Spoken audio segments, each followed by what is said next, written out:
इन मुद्दों को लेकर आप बात करना चाहेंगे? सबसे पहली बात तो ये कि मैं नामांकन जो दाखिल करने आया हूँ, उसके पहले मैंने अगस्त के माह में अपने विधानसभा क्षेत्र विजय राघोकर में, जिससे मैं अपना परिवार, अपना घर, अपना पालनहार, अपना कृपा पात्र सब कुछ मानता हूँ, जिनकी कृपा से आज मैं यहाँ खड़ा हूँ। मैंने अपने विधानसभा क्षेत्र में जनादेश कराया और विधानसभा क्षेत्र के एक एक गाँव के एक एक जन यानी हमारे जिनको मैं परिजन मानता हूँ, उनसे अनुमति मांगी, आदेश मांगा कि क्या मैं दोबारा आपकी सेवा करने योग्य हूँ या नहीं हूँ।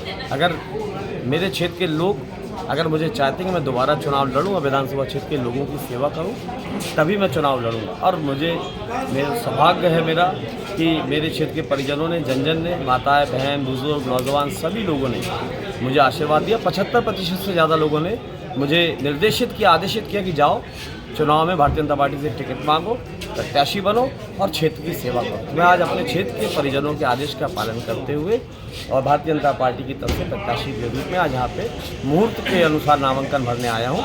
लेकिन 30 अक्टूबर को पूरे देव दुर्लभ कार्यकर्ताओं के सानिध्य में, पूज्य माताओं के, बुजुर्गों के, नौजवानों के, बहनों के, सभी साथियों के सानिध्य में भारतीय जनता पार्टी के लोगों के साथ मैं 30 तारीख को अपना नामांकन दाखिल करूँगा फिर से।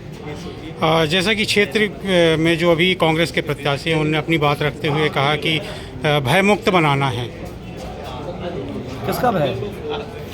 यही बात तो हम आपसे जानना चाहते हैं कि चूँकि आप उन्हीं से पूछिए किसका भय। जो कमज़ोर होता है उसको भय होता है, जो ईश्वरवादी होता है उसको किसी का भय नहीं होता। मैं घोर ईश्वरवादी हूँ और जब ईश्वर ने तय कर रखा है कि हर सांस ईश्वर की मर्जी से चलती है, तो भय लेके जीवन में तो चलना ही नहीं चाहिए।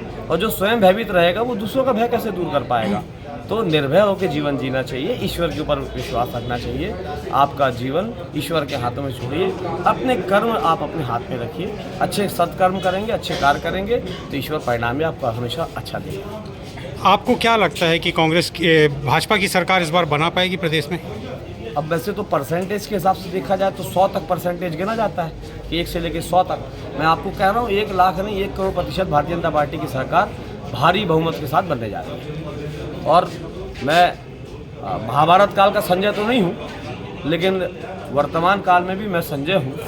थोड़ी बहुत आगे तक की समझ लेता हूँ राजनीतिक दृष्टिकोणों के हिसाब से, समीकरणों के हिसाब से। तो मध्य प्रदेश में लाडली बहना हो, चाहे लाडली लक्ष्मी हो, चाहे पूज्य माताएं हो, चाहे बुजुर्ग हो, चाहे किसान सम्मान निधि के नाम के सारे किसान हो, आज प्रदेश के अंदर हर वर्ग, हर व्यक्ति कहीं ना कहीं भारतीय जनता पार्टी की योजनाओं से लाभान्वित है। जो प्रत्याशी, जो विपक्षी दल के प्रत्याशी भी हैं, वो भी भारतीय जनता पार्टी की योजनाओं से लाभान्वित हैं। आज किसी भी राजनीतिक दल का झंडा आप देखें, जितने कार्यकर्ता आ रहे हैं, उन कार्यकर्ताओं को भी भारतीय जनता पार्टी की योजनाओं का लाभ मिला है।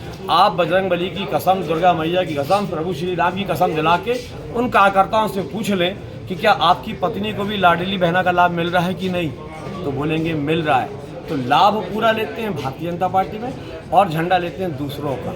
और एक बात कि माननीय प्रधानमंत्री नरेंद्र मोदी, जिनको मैं कहता हूँ कि ये देवदूत हैं ईश्वर के भेजे हुए, जब कोरोना काल पूरे विश्व में छाया तो 6 महीने के अंदर उसका तोड़ निकाल के और वैक्सीन लगवाई।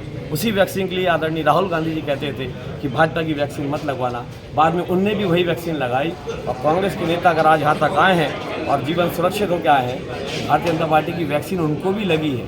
हम लोगों ने किसी के साथ भेदभाव नहीं किया, हमने भी सबको निःशुल्क वैक्सीन लगाई, सबको निःशुल्क भोजन दिया और क्षेत्र में विकास की जो गंगा बह रही है, आज आप कहीं चले जाएँ मध्य प्रदेश के अंदर सारी सड़कें टॉप क्लास हैं।